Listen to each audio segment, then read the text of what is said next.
Hello, everyone. Firstly, I would like to thank the organizer for this opportunity to share with you about glutathione. My name is Dr. Stephanie Tan, and I'm the Associate Medical Director at IX Biopharma. In today's presentation, we will start with a brief overview of glutathione, followed by the role of glutathione in immunity and skin health, and finally finishing off with how do we increase our glutathione levels in our body. So what do we know about glutathione? Let's start with the history of glutathione. Glutathione was first discovered in 1888 by Ray Pahady from extracts of yeast, animals, and fresh egg whites. It was named philatoin, meaning love and sulfur in Greek. However, he overlooked the presence of glycine, and this was picked up by Hopkins in 1921. Hopkins renamed the substance as glutathione in honor of the history of discovery of philatoin. In 1927, Hunter and Eagles indicated that glutathione is a tripeptide.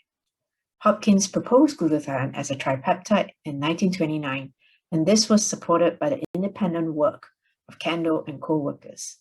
In 1935, Harrington and Mead successfully synthesized glutathione and confirmed the structure of glutathione. Glutathione is a tripeptide antioxidant. It is essential for cellular homeostasis and plays a vital role in diverse cellular functions. It consists of cysteine, glycine, and glutamic acid. Glutathione is found in every cell in high levels, up to 5 millimole, which is about the same levels as glucose and potassium in cells. It exists in two states, the reduced form and the oxidized form. Glutathione acts to oppose reactive oxygen species production, scavenging existing free radicals, and promoting the repair of ROS-induced damage to cell structures. Another way glutathione protects cells from oxidants is through the recycling of vitamins C and E. Glutathione is involved in the detoxification of both xenobiotic and endogenous compounds. It facilitates the excretion of mercury from cells. It facilitates the excretion of mercury and persistent organic pollutants from the body, and it directly neutralizes persistent organic pollutants and many oxidative chemicals. Low levels of glutathione and/or transferase activity are also associated with chronic exposure to chemical toxins and alcohol, cadmium exposure, AIDS or HIV, macular degeneration, Parkinson's disease, and other neurodegenerative disorders. So how does glutathione affect our immune system? Glutathione works to modulate the behavior of many cells, including the cells of the immune system, augmenting the innate and the adaptive immunity, as well as conferring protection against microbial, viral, and parasitic infections. Innate immune response is the first line of defense against invading pathogens. They are also required to initiate specific adaptive immune response. Initial elimination of invading pathogen is mediated by professional phagocytes. Neutrophil is the major phagocyte of the innate immunity, and together with macrophages, are the first line of defense against microbial invasion.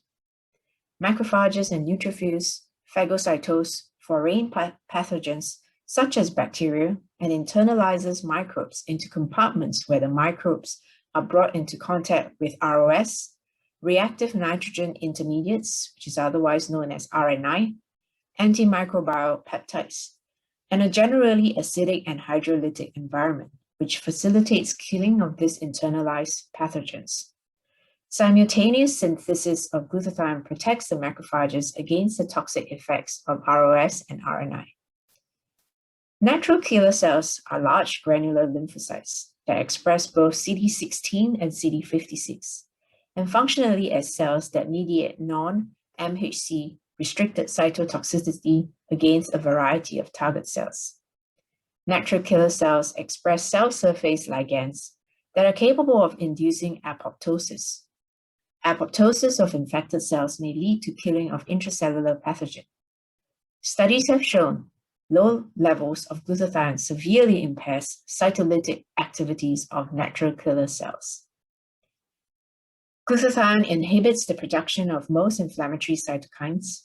It is also required to maintain an adequate interferon gamma production by dendritic cells, which is essential for the host defense against intracellular pathogens such as mycobacteria. Glutathione is important for the first step of adaptive immunity. Glutathione reduces the sulfide bonds in the degradation of antigen and processes to smaller peptides to be presented on the cell surface to activate proliferation of antigen-specific T cells. In summary, glutathione is essential for some functions of both the innate and adaptive immune system, and this includes the T lymphocyte proliferation, the phagocytic activity of neutrophil and macrophages, and the dendritic cell functions. Glutathione deficiency is most extensively studied in human immunodeficiency virus, otherwise known as HIV.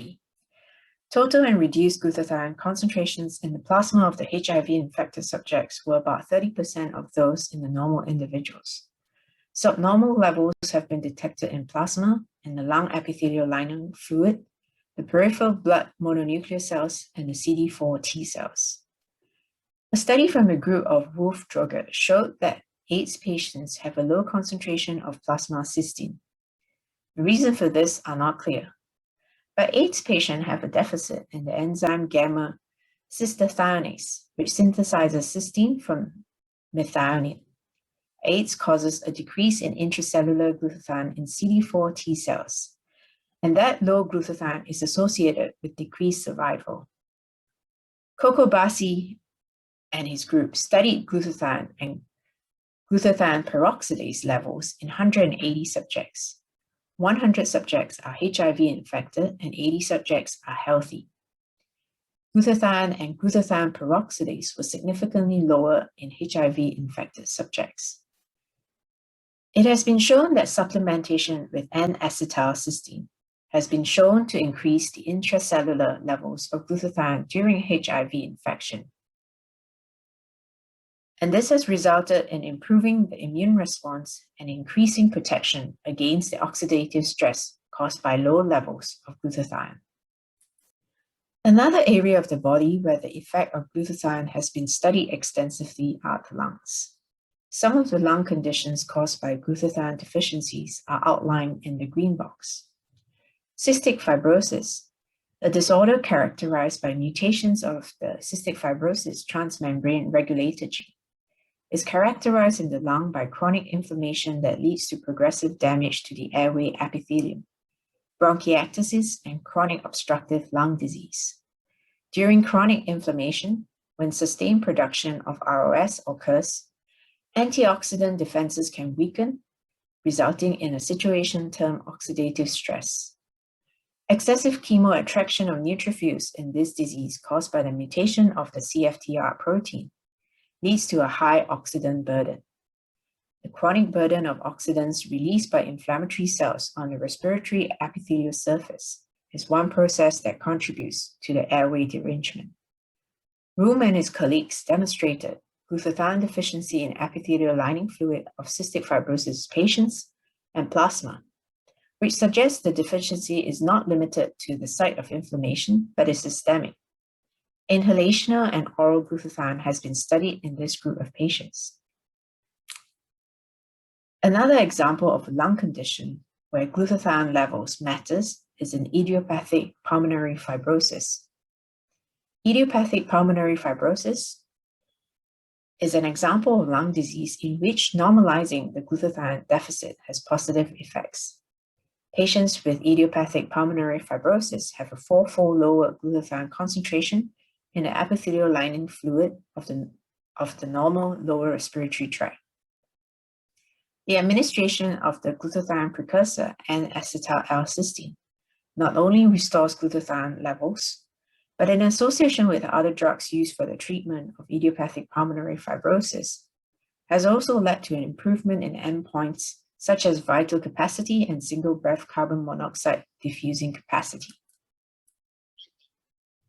In summary, glutathione controls bacterial and viral infections. Glutathione depletion has been shown to augment HIV replication. Glutathione reversed the imbalance between oxidants and antioxidants at the site of oxidant injury, and by doing so, it prevents the progressive damage of tissue. A delicately balanced intermediate level of glutathione is required for optimum function of immune system, and even a minor change in level can affect this equilibrium.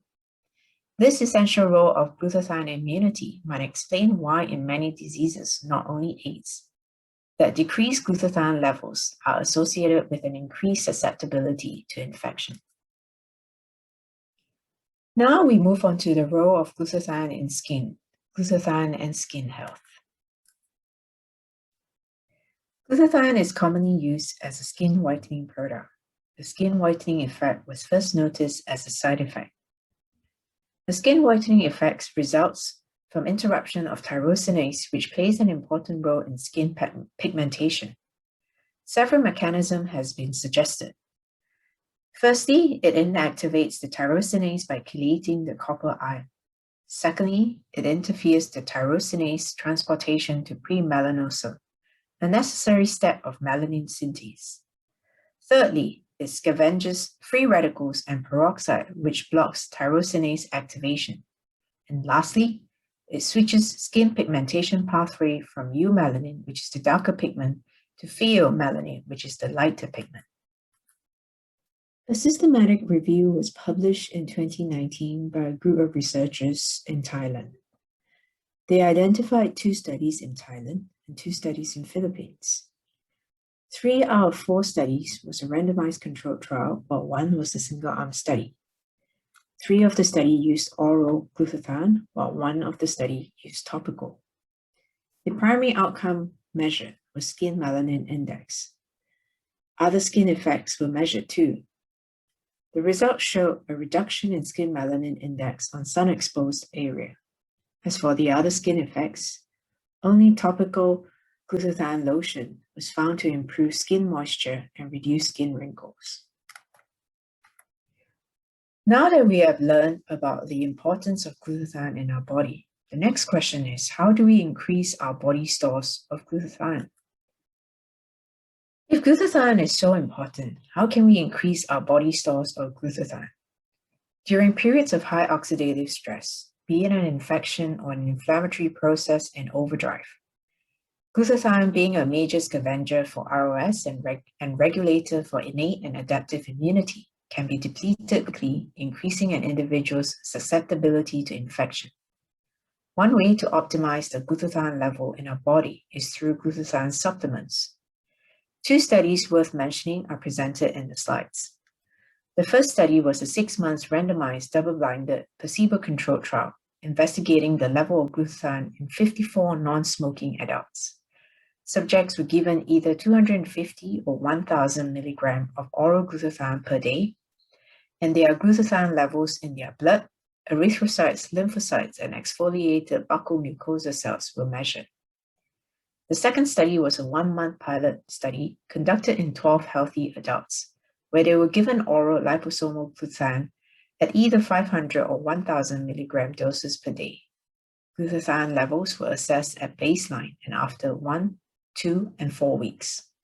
Both studies showed a statistically significant increase in glutathione level post-ingestion of oral glutathione. So the answer to the question, can we improve the level of glutathione in our body, is yes.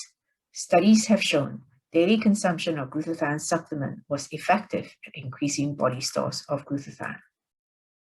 So that takes us to this next slide. What are the different routes of administration for glutathione? There are 3. There's oral, intravenous, and sublingual.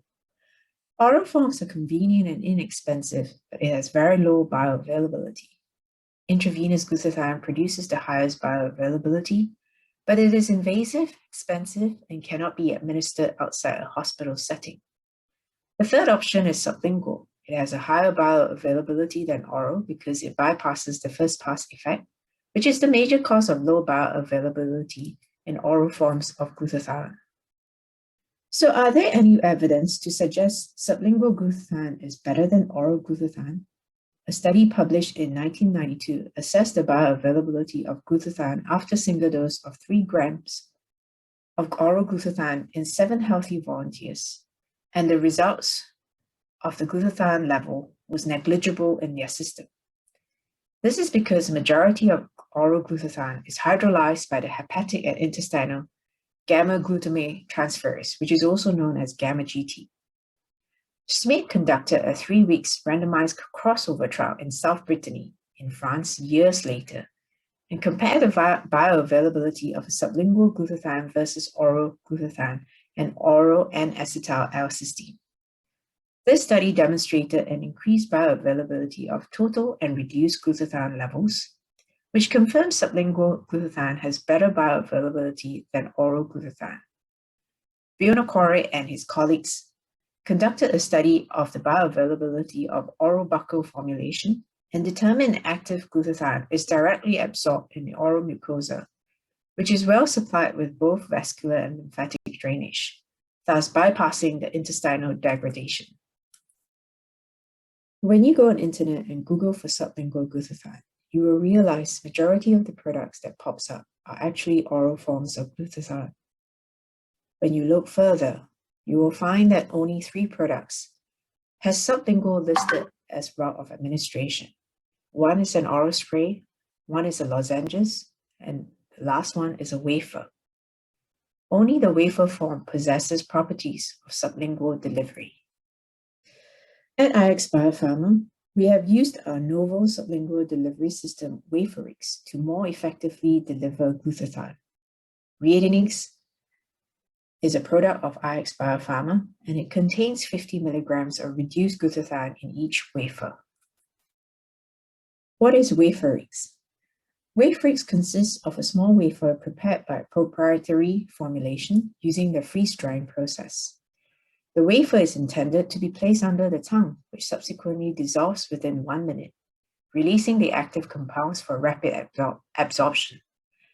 The wafer administration is reported to be tolerable with no aftertaste, leaving behind no residue or grittiness under the tongue, hence preventing the urge to swallow. The WaferX technology provides a simple drug carrier matrix with millions of tiny amorphous holes to house the active drug molecules delivering drugs, which otherwise cannot be administered orally due to their poor oral absorption and extensive loss to the first-pass hepatic metabolism. The only way to administer this drug is by intravenous administration, but sometimes the IV route may be impractical. There is also the issue of phobia of injections, especially in children and some elderly, in which case the sublingual oral delivery of a pharmaceutical drug is more desirable. The rapid and superior absorption characteristics provide higher bioavailability and a potential to lower the administered dose and reduce the concurrent side effects. These benefits allow for the application of WaferX in conditions where instantaneous therapeutic effect is desired, like acute or breakthrough pain, as well as male erectile dysfunction. WaferX is a multiple platform drug carrier technology that was used to develop the world's first sublingual ketamine oral wafer, Wafermin. We have applied our WaferX technology to deliver glutathione. How does the WaferX compare to other sublingual products? WaferX was specifically designed for sublingual administration.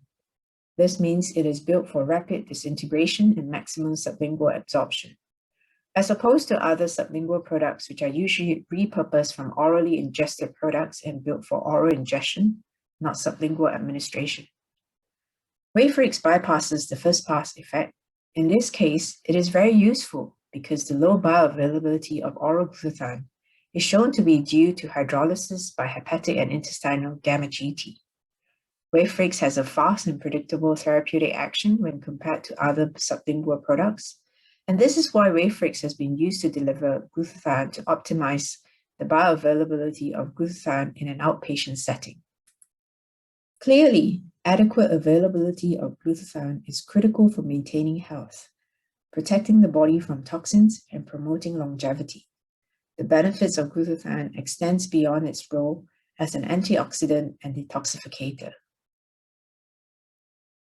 I hope you found this presentation useful. Thank you for your time and attention.